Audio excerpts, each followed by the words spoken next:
ও জাতির কল্যাণে আসে এবং যে শিক্ষা মানুষকে মানুষের মতো গড়ে তোলে, আমরা যেন সেই শিক্ষার সাথে শিক্ষার পথে ধাবিত হওয়ার গতিধারা অর্জন করতে পারি। সে দোয়াই করো।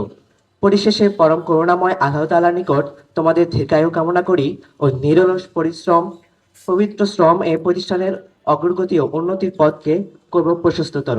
তোমাদের জীবন হোক কুসুমাস্তীর্ণ ও গুণমুগ্ধ। সরকারি পাইলট উচ্চ বিদ্যালয়ের 2026 খ্রিস্টাব্দে এসএসসি পরীক্ষার্থীগণ। তারিখ 2026 15। এসএসসি পরীক্ষার্থীদের পক্ষ থেকে এম সোহাইব ইসলাম নিপুণ।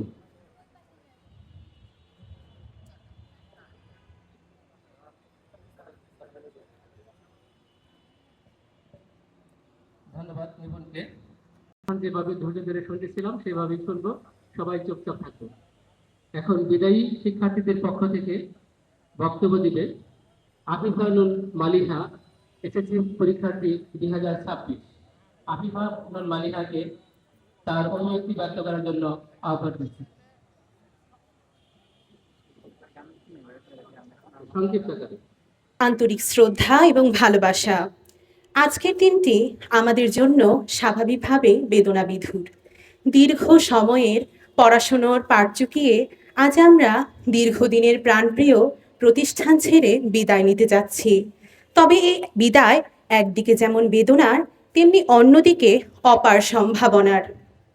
কারণ এই চলে যাওয়া সামনের আরো উচ্চতর শিক্ষার হাতছানির দিকে নিজেকে আরো যোগ্য হিসেবে গড়ে তোলার জন্যই বরং এগিয়ে যাওয়া। আজকের দিনটিতে আমার মনে পড়ছে, এই তো সেদিন আমরা নবীন ছিলাম। আমাদেরকে বরণ করার জন্য সাজ সাজ রূপে ভরে উঠেছিল বিদ্যালয়ের প্রাঙ্গণ। আজ হাঁটি হাঁটি পা পা করে এই বিদ্যালয়ে আমরাই অগ্রজ হয়ে উঠেছি। আমাদের বিদায় নেওয়ার সময় ঘনিয়ে এসেছে। আমার সুকান্ত ভট্টাচার্যের সে কবিতার লাইন দুটি খুবই মনে পড়ছে। এসেছে নতুন শিশু, ছেড়ে দিতে হবে স্থান, জীর্ণ পৃথিবীতে ব্যর্থ মৃত আর ধ্বংসস্তূপ পিঠে চলে যেতে হবে আমাদের। চলে যাব তবু আজ, যতক্ষণ দেহে আছে প্রাণ, প্রাণপণে পৃথিবীর সরাবো জঞ্জাল। এ বিশ্বকে শিশুর বাস যোগ্য করে যাব আমি, নবজাতকের কাছে এ আমার দৃঢ় অঙ্গীকার।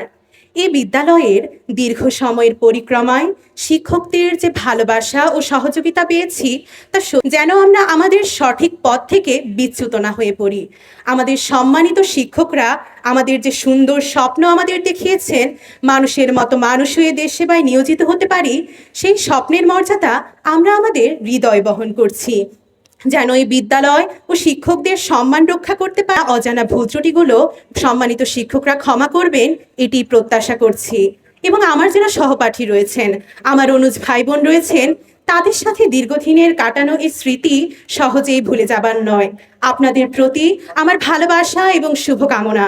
পরিশেষে আজকের এই বিদায়ের ঘটায় সম্মানিত অতিথিবৃন্দ, সম্মানিত শিক্ষকবৃন্দ, প্রিয় সহপাঠী, স্নেহের অনুজ, সকলের প্রতি আমার শ্রদ্ধা ভালোবাসা জানিয়ে বক্তব্য শেষ করছি কবি কুমুদ রঞ্জন মল্লিকের কবি